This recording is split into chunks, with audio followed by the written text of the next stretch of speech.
Hello everyone! I was gonna start with my Fisher Larsen series today, but I still need to prepare it for a bit. Probably I will start it tomorrow, but if not, definitely on Monday. Most likely tomorrow. But as today is the first day of the Sinquefield Cup 2018, I decided to cover the game from round 1. It's Maxime Vachier Lagrave versus Magnus Carlsen. A very important game for this tournament and for both of them. But we're gonna get back to that. We do have a nice photo challenge. It's gonna be a bit difficult, especially if you're not, following what's trendy in the chess world. So best of luck to everyone. Who are the two gentlemen with Maurice there? There you have it. Like I said, best of luck to everyone. Now, why is it an important game for both of them, for Maxime and Carlsen? Well, because this is Maxime from last year. So Maxime Vachier-Lagrave is the winner of the 2017 Sinquefield Cup. There you have Genie and Rex Sinquefield presenting Maxime Vachier-Lagrave with a nice $75,000 check. As he did win first place. The total prize fund was $300,000. It's the same this year. And if you need a reminder, these are the final standings of the 2017 Sinquefield Cup. So there you have it. Maxime in first place with 6 out of 9. 3 wins, 0 losses, and 6 draws. And Magnus Carlsen in second place with Vishwanathan Anand with 3 wins, 1 loss, and 5 draws. And the one loss Carlsen faced is against Maxime Vachier-Lagrave last year, where Carlsen had the white pieces. So Maxime played a brilliant game with the black pieces and defeated him. So a nice opportunity for Carlsen to retaliate, and as you all know, the Grand Chess Tour now features a lot more blitz and rapid events, so Sinquefield Cup is a classical event, so it will be a nice change of pace. So let's see what they have prepared.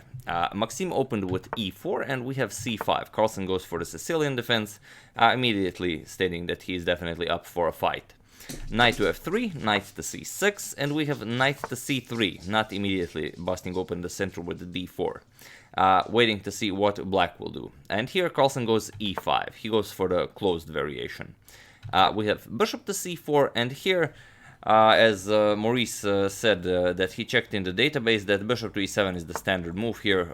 So many moves have been played, so many games have been played using this move where knight f6 will follow, black will castle. But here, instead of bishop to e7, Carlsen went for g6.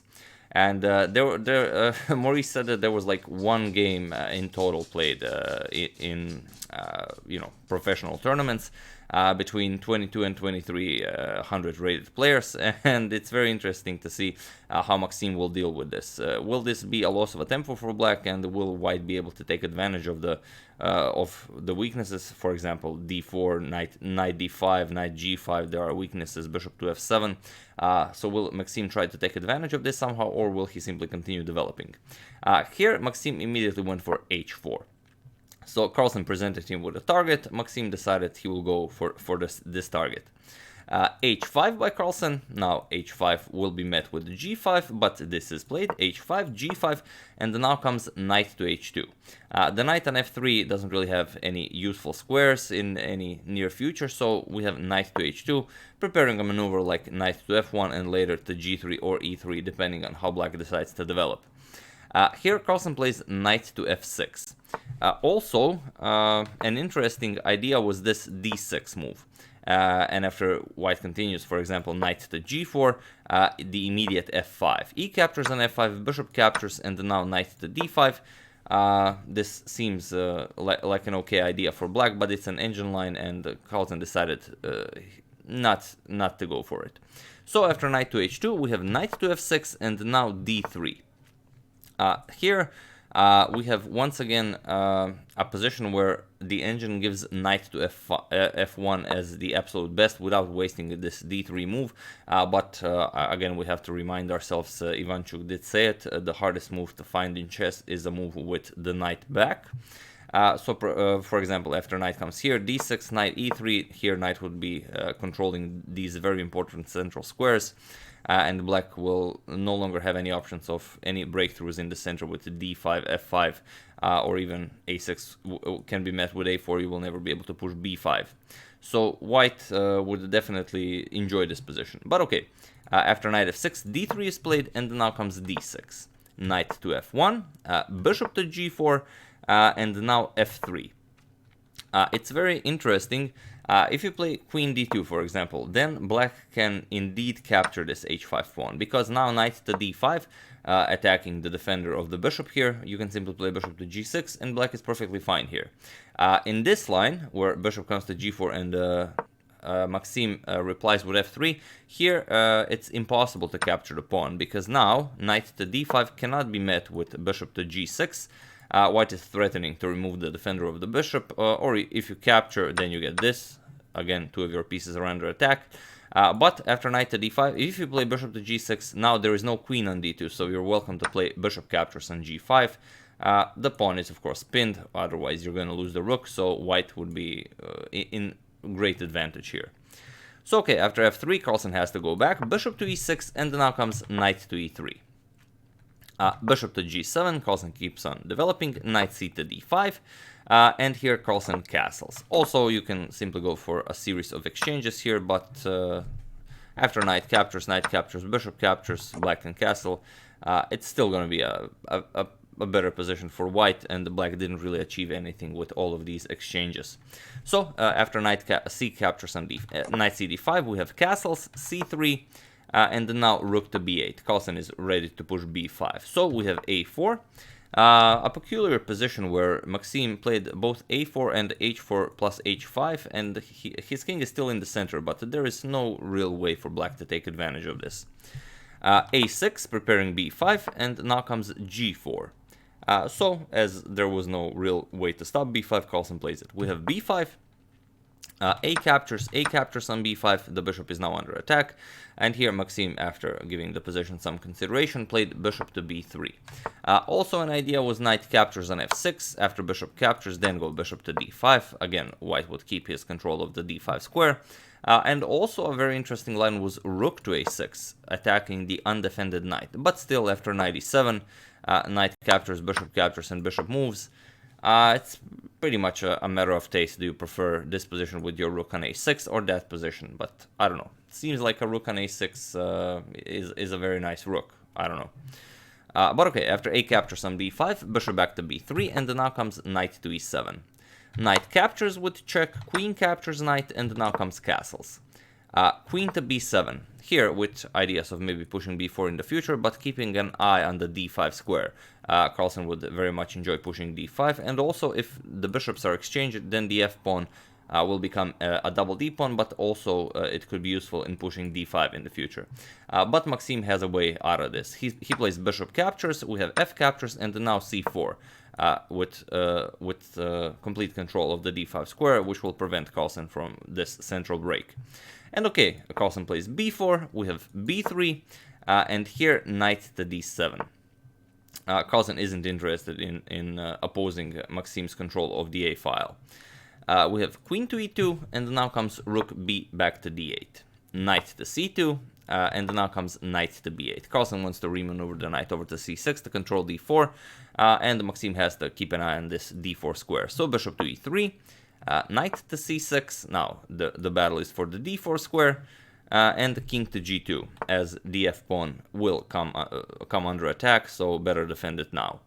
Rook to f7, Carlsen prepares to double up on the f-file, we have rook to a4, Maxime prepares to double up on the a-file, rook d to f8, doubling up, and bishop to g1 now.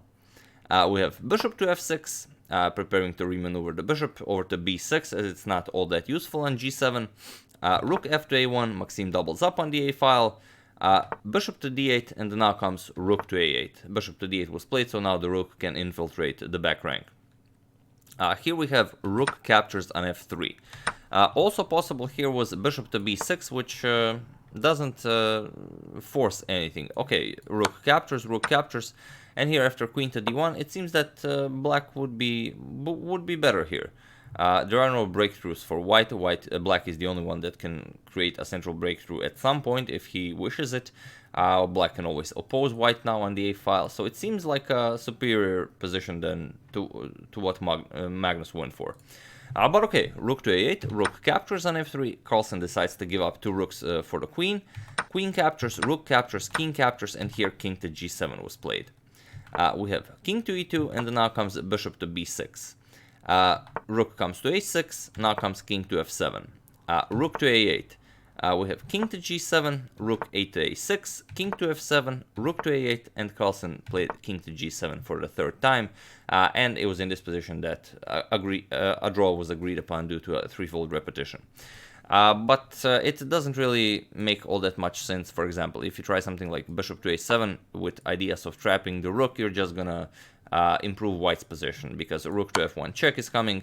After king moves, then you simply move this rook, and then whatever you play, for example, knight a7, the other rook is coming to f8, and then you've just helped white develop what appears to be a nice attack for gaining basically nothing.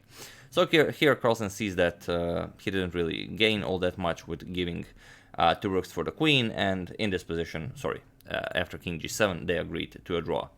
So Carlsen was not able to, settle the score from last year, but, it's what happens when you face, when 2800 players. Okay, Maxime isn't 2800 just yet, but he plays like a 2800, meet in the first round, so no fireworks. That's the game. I do hope you enjoyed it. I would like to thank Craig Weisfeld for a contribution to my channel. Thank you a lot. I really appreciate it. And I would like to take this opportunity to present you with a chess comedy video. Those are very rare. It's made by Vyacheslav Nemets. You'll know Vieco Malfoy. He was present on a couple of my streams with his little friend. I will put a link to it in the description below. It's an attempt at a chess comedy. Now, how successful they were, you're welcome to check it out. Most of the jokes are very cheesy, but they are kind of funny. And chess comedy videos are so rare that I don't think we can really afford to be picky. So it will be the first thing you will see in the description below. Feel free to check it out and let me know what you think. So that's the game. I do hope you enjoyed it. As usual, you can check 2 of my previous videos here. Thank you all for watching, and I will see you soon if I manage to prepare the Fischer series for tomorrow. If not, we're going to check out a couple of more games from the 2018 Sinquefield Cup. And okay, we can check out this nice photo of Maxime with his big check for the end of the video. Thank you all, and I'll see you soon.